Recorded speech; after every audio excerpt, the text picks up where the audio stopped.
programa L'Echaim tem o apoio cultural das Casas Bahia. L'Echaim, programa de hoje, eu trago música, trago um compositor, um intérprete, uma pessoa que eu conheço já há algum tempo, Ricardo Khalili, que infelizmente eu não tive condições de ir, foi um show maravilhoso, nós temos amigos em comuns, eu sei que muita gente foi no show, falou que estava o máximo, emocionante, só gente bonita, você foi realmente aplaudido e ovacionado lá, então eu falei, não, tenho que trazer o Ricardo para contar essa história, como é que culminou nesse show e relatar para a gente esse show, para a gente acompanhar esse teu trabalho, né? Como é que foi como é que começou essa história, Bom, Ricardo? Marcos, primeiro, um prazer estar aqui, te conheço há muito tempo, te admiro como jornalista há muito tempo também. Pô, obrigado. Sério, é um prazer mesmo de você verdade, estar aqui. de verdade. Você está aqui porque eu sei, mesmo a gente não tendo contato, a gente sempre acompanha as pessoas que a gente admira e que a gente gosta. Uhum. E eu me lembro que você já tinha me dado um CD seu. É o primeiro CD, atrás, bem mais que dois. Isso. Que também eu acho que um trabalho atrela no outro, né, Ricardo? Uhum. Você, se não fosse esse teu primeiro, você não teria esse trabalho concretizado dessa maneira e o próximo e o próximo, né? A gente fui melhorando. Logo após o primeiro CD, como eu não tinha uma técnica de composição, etc., foi uma coisa meio, entre parênteses, vomitada, assim, sabe, de criação poética, era uma fase que eu estava passando, comecei a escrever, e aí lancei o primeiro CD, aí em seguida eu comecei a estudar a composição e tal, então, quer dizer, aí nada você como foi uma aprimorar experiência, a técnica. Você faz o primeiro, vai fazendo, fui estudar com algumas pessoas, um cara que já ganhou o Festival da Globo, que foi parceiro do Lenine, do Gil. Então, aí tem os caminhos, e não são fáceis, não é fácil aprender essas coisas no Brasil, não tem muita gente para ensinar, é uma coisa meio que você precisa... Mas quando você vai atrás e tem vontade como você, é só ir atrás, né? Eu penso assim. E aqui eu tô vendo que você está ladeado também por só fera, né? Assim, nesse trabalho teu aí, você tá com o pessoal da pesada, né? O teu produtor... o pessoal da banda também que ajudou no estúdio, quer dizer, é um trabalho de pessoas de qualidade, né? Eu diria que é um trabalho assim, nível de qualidade que não fica devendo nada a nem outro, principalmente porque eu tive o patrocínio da CSN e da indústria metalúrgica Prada. Isso é importante, né? Porque apoio cultural no Brasil você precisa salientar. E aí eu pude, com isso, eu aprovei na Lei de Incentivo à Cultura do Estado, do PROAC. Certo. E isso possibilitou eu contratar o produtor do Jorge Versilo, por exemplo, que tocou com o Djavan há 15 anos, com a Gal também, com o Gil. Então, ele fez os arranjos e produziu o CD e chamou os melhores músicos que tocam com a Leila Pinheiro, com a Zélia Duncan, com a Zizi Posse. Esses estão no estúdio.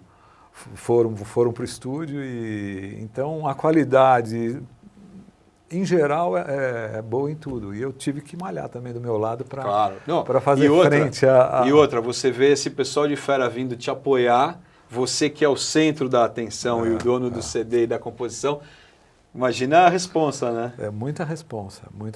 E o Ricardo, quanto tempo demora para você realizar um CD desse, com todo esse pessoal aí? Entra em estúdio num tempo, depois de 2 meses, 3 meses, quanto tempo? Aí que tá. Por causa da tecnologia de hoje, a coisa inverteu. Antigamente eles iam para o estúdio, era no mínimo 1 mês de estúdio, e se gastando muitas horas de estúdio, etc. Ficava tudo muito caro. Hoje em dia, um produtor, ele tem um home studio, faz no computador, o arranjador, por exemplo, o Calazans. Ele fez todos os arranjos lá no computador, ele me mandava por internet, eu aprovava ou não, falava, olha... Isso tudo era feito em estúdio antigamente? Era tudo feito em estúdio. Então, e aí ele tem que pagar a hora em estúdio. Exatamente. Aí ele me mandava e tudo, aí chegamos nos arranjos finais e eu já ia ensaiando em casa botar a voz. Eu também estudei home studio, também trabalho um pouco com isso. Tem em casa também? Tenho em casa. Aí eu ia botando voz, ia fazendo experiências e tudo. E aí... Pra quando você chegar na hora da gravação, você já está resolvido. Exatamente.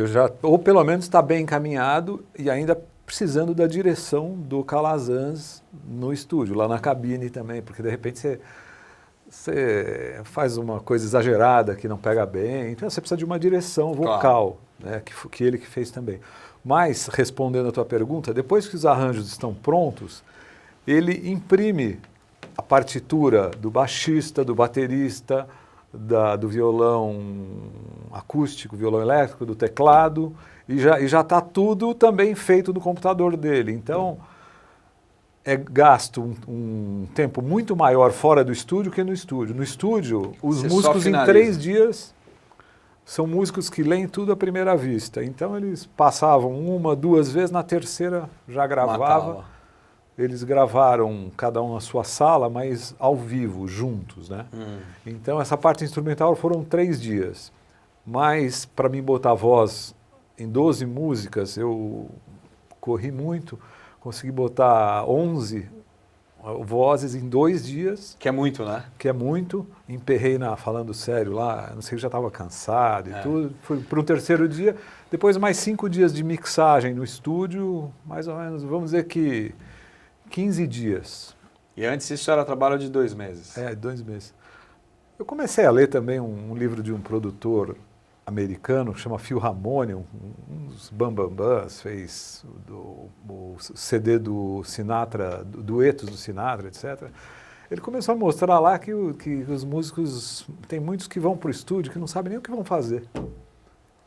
Achei uma curiosidade muito grande, assim, né? O próprio Calazans me falou que o Djavan vai para o estúdio, ele só tem aquela coisa das sílabas, das lá, sabe, os finais das sílabas, uns ritmos. E faz tudo E chega lá e perde um tempo e vai investigando essas ideias e não chega com nenhuma música pronta no estúdio.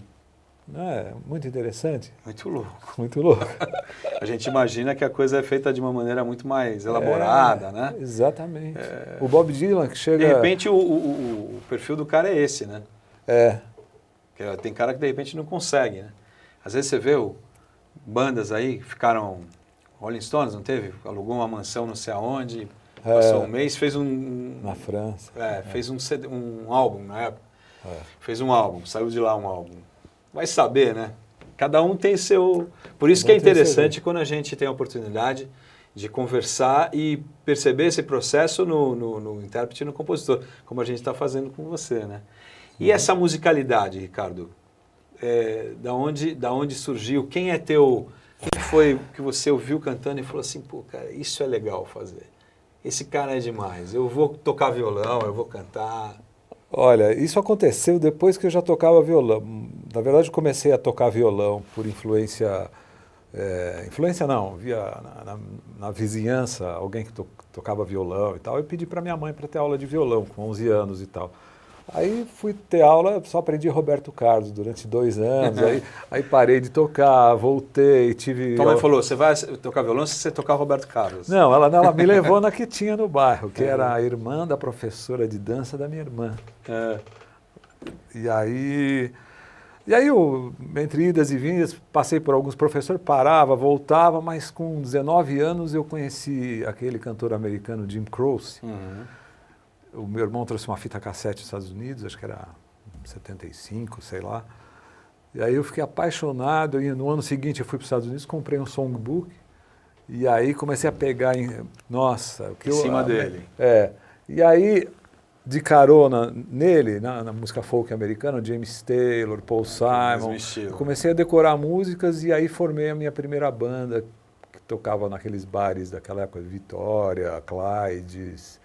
Calabar, muito tempo atrás. Aí fui tendo bandas de música folk, country, cheguei a ter banjo de 5 cordas na banda. Porra. Enfim, foi assim que eu comecei profissionalmente. Como chamava a banda? Tinha West Country Band, Ships Country Band, Old Friends, tinha várias... Que era estilo folk. Tudo folk country. Foi assim que eu comecei. E, na verdade, eu posso dizer que eu nunca parei, apesar das dificuldades de você continuar nessa... Principalmente porque você que criou isso, né? Você não tinha uma ajuda, uma referência. Eu não tinha um pai, César Camargo Mariano, não tinha. Esse pessoal que é filho de, é tudo fácil, né? Tá cheio de filhos. Nome, já pega todo um know-how, né? A influência. Quantos não tem hoje, né? Um monte, nem vamos falar. Nada contra. Temos amizade, nada contra. Tenho amizade até com uma família que é o pessoal do Jair Rodrigues, né, que é o Luciano, o Jairzinho. E claro, eles têm o talento deles, mas é muito mais fácil do que você teve que se inventar, né, Ricardo? Eu tive que ir atrás e meio aprender sozinho, assim, fui indo sozinho. Cheguei a estudar nos Estados Unidos, quando eu tinha uns 30 anos, eu resolvi, falei, não, eu preciso investigar mais ainda esse caminho. Depois de já cantar profissionalmente em bar há muito tempo, eu morei em Los Angeles, estudei música lá durante 1 ano e meio, fiz algumas coisas lá também de música, participei de um grupo de ópera, tive aulas com o Bambambam da técnica vocal, aliás, que me deu até um diploma também para ensinar o método dele no Brasil. Um cara que chama Seth Riggs, que hoje ele é uma franquia mundial de técnica vocal, tem convenções do método dele em tudo que é lugar do mundo. E você não quis pôr isso para frente? Eu cheguei a dar aula, o ano retrasado, eu cheguei a dar aula e tal, mas quando eu comecei a ter vontade também de estudar o repertório de Razan para fazer casamentos, aí eu dei uma desviada. Aí eu passei de professor a aluno. Aí comecei a estudar canto lírico e, enfim, a vida foi fazendo isso. Mas, depois dos Estados Unidos, eu lancei o meu primeiro CD e fui em frente, fui fazendo o que os artistas independentes faziam na época, que era show em Sesc, no Supremo, no Crowne Plaza, na FINAC. E aí foi te alimentando o retorno. E você falando, é isso aí, estou no caminho. Foi, mas na época também tinha uma empresa que não me deixava... Se dividia na parte... que me dividia, enfim, depois vida pessoal, me separei também, quer dizer, nunca consegui... Alguns contratempos. Na hora que você precisa que você quer gravar um CD, você precisa ter 3 coisas básicas: astral, tempo e dinheiro, e também algo para dizer, né? 4 coisas assim. Mas de repente é difícil aparecer esse momento. Esse tempo todo você foi amealhando coisas para dizer nesse teu resultado agora. Que meio jorrar, assim, chega uma hora que por bem ou por mal saiu, eu fiz esse projeto de lei, passei por várias etapas, né? Desde 2009, quando eu fiz o projeto. E aí nasceu agora. Vamos falar mais do CD. Nós vamos dar um break agora e ver o nosso quadro do Rabino Michel Schlesinger, nossos encontros interreligiosos. Acabou o budismo, nós já estamos no espiritismo, é isso? Então, o convidado é o Sidney. Aliás, ele tem um programa também aqui que é o Ramatiz, na emissora que a gente passa o programa Lechaim. E eu indiquei ele para fazer esse encontro com o Rabino Michel Schlesinger, com o Espiritismo. Acabamos a série de budismo e agora nós entramos com o Espiritismo. Depois a gente volta conhecendo mais o Ricardo Khalili e falando desse novo filho dele aqui, que é esse CD e esse show que ele teve no dia 9. Vamos lá, Interreligioso com Michel Schlesinger. A gente já volta.